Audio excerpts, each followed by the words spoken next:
무역 일을 하다 보면 외국인과의 교제의 폭이 넓어지게 마련이다. 대개는 비즈니스를 위한 만남에 그치는 경우가 많지만 간혹 비즈니스를 떠나서 개인적인 친분으로 이어지기도 한다. 내가 거래하던 스위스 업체의 사장 비서와는 그녀가 회사를 그만둔 이후에도 개인적인 친분을 유지하게 되었다.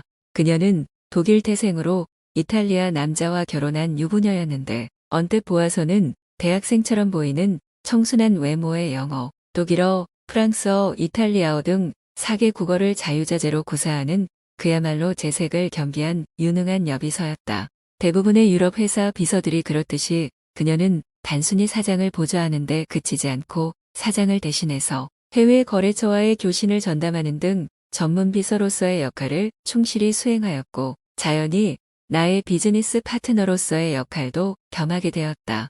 팩스를 통해서만 그녀와 교신을 하다가 스위스를 방문해서 그녀를 처음 만났는데 수려한 외모 못지않게 마음씨도 착해서 스위스에 체류하는 동안 여러모로 많은 도움을 주었다. 스위스 업체와의 거래가 활발해지면서 거의 매일같이 메시지를 주고받던 중 느닷없이 그녀로부터 회사를 그만두게 되었다는 연락을 받게 되었다. 마침 새로 사업을 시작한 남편을 도와 함께 일하게 되어서 주말까지만 근무한다는 것이었다. 부랴부랴 선물 가게에서 조그만 자개 보석함을 사서 DHL 편으로 그녀에게 보냈다.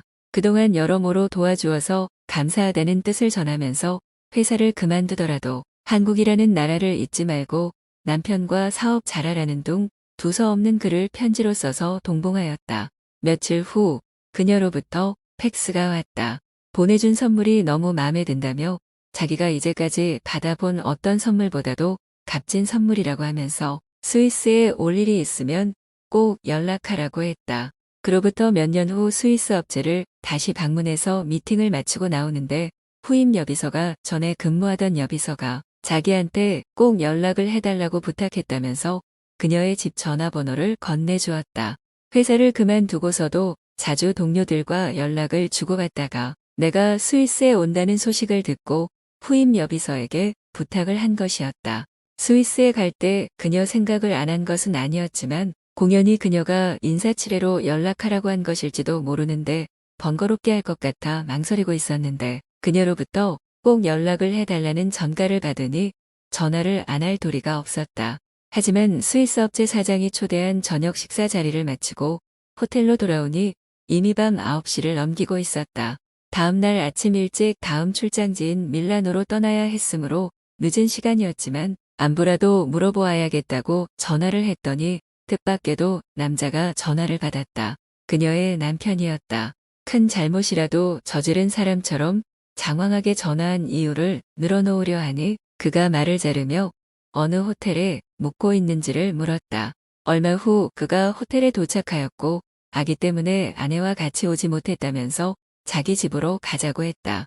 늦은 시간에 남의 집에 방문하는 것이 실례될 것 같아 망설였더니 아내가 꼭 모시고 오라고 했다면서 자신의 차로 안내했다. 그렇게 해서 밤 10시가 다 되어서 그들이 사는 집을 방문하게 되었다. 그녀는 아기와 함께 반갑게 맞이해 주었고 집안 구석구석까지를 보여준 후 거실로 안내했다. 그곳에서 사람 좋아 보이는 그녀의 남편과 더불어 그녀가 준비한 다과와 칵테일을 마시며 밤늦도록 얘기꽃을 피웠다. 일어서려고 해도 조금만 더 있다 가라고 하는 통에 자정이 훨씬 넘어서야 풀려날 수 있었다. 집을 나서려는데 그녀가 조그만 포장지에 싼 물건을 내밀었다. 자신이 직접 만든 장식용 소품이라고 하면서 약소하다고 했다. 그녀는 다시 한번 오래전에 자신이 받았던 선물 얘기를 하면서 거듭거듭 고맙다고 했다. DHL로 그것도 회사를 그만두는 마당에 거래처 사람으로부터 선물을 받았다는 사실이 믿기지 않을 정도로 감격적이었다고 했다.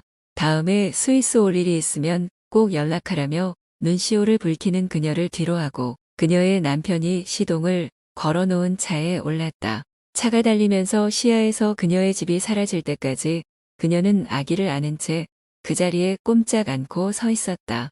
차창 밖으로 그녀의 마음만큼이나 포근한 스위스에 밤 안개가 짙게 내리오고 있었다. 아름다운 밤이었다.